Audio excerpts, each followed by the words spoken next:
Industrial robots that perform pick-and-place applications are quickly becoming a common sight in many manufacturing facilities.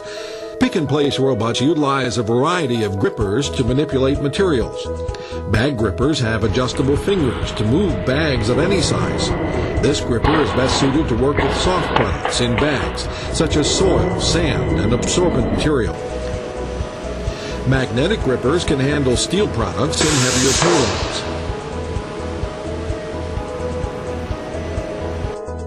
Suction grippers use vacuums and cups to manipulate hard, flat products, such as boxes and bricks.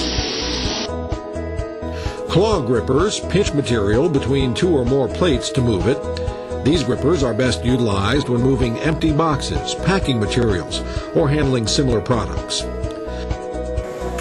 Spider robots are another way manufacturers automate pick-and-place applications.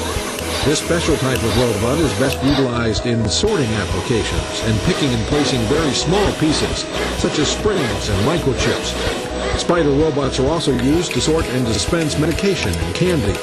The robot here is sorting M&Ms by color.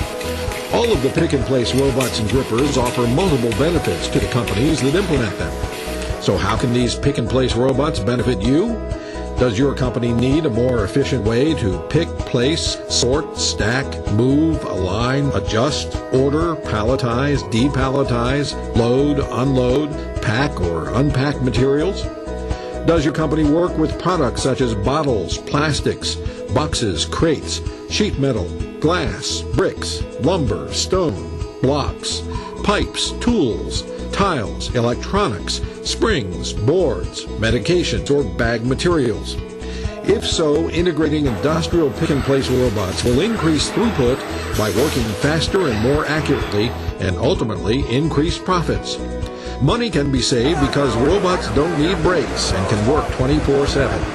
These types of industrial robots also increase safety by performing the repetitive and often heavy labor that can wear on a person both physically and mentally.